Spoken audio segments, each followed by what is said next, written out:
اعوذ باللہ من الشیطان الرجیم بسم اللہ الرحمن الرحیم اللہم صلی علی محمد وعلی محمد۔ مومنین کی خدمت میں وضو کا طریقہ لے کر حاضر ہوا ہوں۔ گزشتہ جو ویڈیو بنائی تھی وہ مختصر تھی، اس وجہ سے اس میں کافی چیزیں جو ہے نا وضاحت کرنی ضروری تھیں جو نہیں ہو سکیں، تو مومنین کے سوالات آتے رہے، اختصار کی وجہ سے وہ ویڈیو بنائی گئی تھی، فقط طریقہ سکھایا گیا تھا۔ آج انشاءاللہ تفصیلی طور پر تمام تفصیلات کے ساتھ کوشش کریں گے وضو کا طریقہ سکھانے کی۔ وضو میں 4 چیزیں واجب ہیں: چہرے کا دھونا، بازوؤں کا دھونا، سر کا مسح اور پاؤں کا مسح، یہ چیزیں واجب ہیں۔ اور جو مقدمتاً 8 چیزیں ہم نے ذکر کی تھیں، نیت ہے، پانی کا پاک ہونا، یہ ہم ایک ویڈیو میں مستقل طور پر ذکر کر چکے ہیں۔ نیت قربتاً الی اللہ کی کریں گے وضو کی، اور آخر وضو تک وہ نیت کا ہونا ضروری ہے۔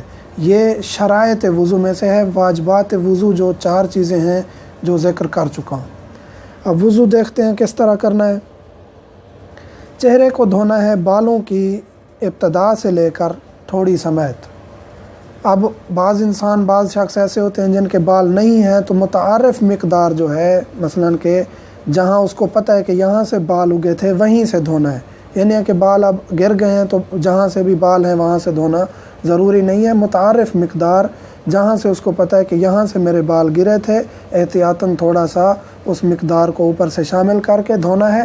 اور احتیاط لزومی ہے سستانی صاحب کے نزدیک، سید علی سستانی دامت اللہ کے نزدیک، کہ ابتدائے اشعار یعنی بالوں کے ابتدا سے ہی پانی ڈالا جائے اور اوپر سے نیچے تک لے کے آیا جائے، اور یہ جو حصہ ہے انگوٹھے اور یہ بڑی انگلی کے درمیان والا حصہ دھونا ضروری ہے، لیکن احتیاطاً تھوڑا سا سائیڈ پہ بھی ہاتھ مار دینا چاہیے۔ یہ ہم پانی ڈالیں گے، یہ ابتدا میں یہاں سے پانی ڈالا ہے اور اس طرح نیچے کی طرف دھوئیں گے، اور یقین ہونا چاہیے کہ تمام چہرہ دھل گیا ہے۔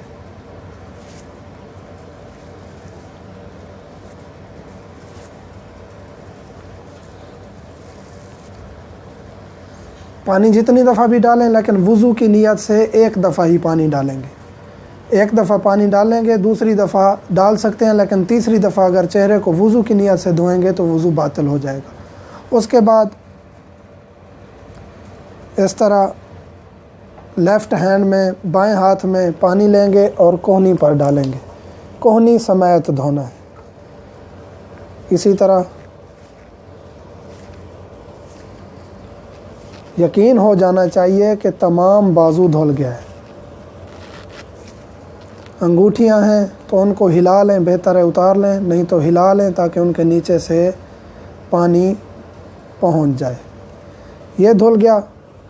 اب اس کے بعد بایاں بازو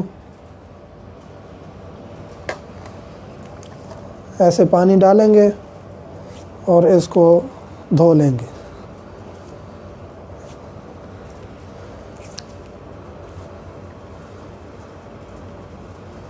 اس کے بعد آتا ہے سر کا مسح۔ سر کا مسح یہ جو پیشانی ہے، پیشانی کے بالکل سیدھا چوتھائی حصہ سر کا بنتا ہے، اس پر آپ نے مسح کرنا ہے۔ ایک انگلی اس سائیڈ سے، ایک انگلی بھی اگر ہلا دیں گے تو کافی ہے۔ مستحب یہ ہے کہ 3 انگلیوں کا مسح کیا جائے، اور ضروری نہیں ہے کہ جلد پر مسح ہو۔ اگر بال بڑے ہیں تو تھوڑا سا بھی، اگر جلد کے قریب والے بالوں تک آپ پہنچ جاتے ہیں تو وہاں آپ تھوڑا سا ہلا دیں گے، اتنا 1 انگلی کی مقدار تک، تو یہ سر کا مسح ہو جائے گا۔ اس کے بعد پاؤں کا مسح، یہ انگلیوں سے لے کر، انگلیوں کے اوپر والے حصے سے لے کر، اور یہ اس جوڑ تک آنا ہے۔ آپ نے دائیں ہاتھ سے دایاں پاؤں اور بائیں ہاتھ سے یہ بایاں پاؤں، یہ آپ کا مسح مکمل ہو جائے گا۔ مومنین کے سوالات آئے ہیں کہ آپ نے جو ہے نا یہ امامے کو ہاتھ لگایا تھا، کپڑوں کو ہاتھ لگایا تھا مسح کرنے سے پہلے، تو ہاتھ آپ کسی چیز کو بھی لگا سکتے ہیں۔ میں نے چہرہ مثلاً دھویا ہے، چہرے کے بعد میں نے امامہ اتارا ہے، امامہ اتارنے کے بعد مسح کیا ہے، پھر تو اس دوران آپ کے ہاتھوں کی تری اگر موجود ہے تو آپ ہاتھ لگا سکتے ہیں، کپڑوں کو بھی انگلیوں سے پکڑ سکتے ہیں، عمامے کو بھی اتار سکتے ہیں۔ آپ کو پتہ ہے کہ آپ کی ہاتھ کی تری باقی ہے، مثلا ابھی تک میں نے ان چیزوں کو ہاتھ لگانے کے باوجود، مسح کرنے کے باوجود میری ہاتھ کی تری باقی ہے۔ تو یہ مومنین کا سوال تھا کہ آپ نے جو ہے نا ہاتھ لگایا کپڑوں کو، آپ اس مقدار تک ہاتھ لگا سکتے ہیں کہ آپ کو یقین ہو کہ آپ کی تری مسح کے لیے باقی ہے، تو آپ وہ ہاتھ لگا سکتے ہیں۔ یہ وضو کا طریقہ تھا۔ اس میں کچھ مومنین کے سوالات تھے، تو ہم نے کہا کہ وضو کو دوبارہ کر کے تفصیلی طور پر بتاتے ہیں۔ مزید اگر کوئی سوالات ہوں تو ہم واٹس ایپ پر حاضر خدمت ہیں۔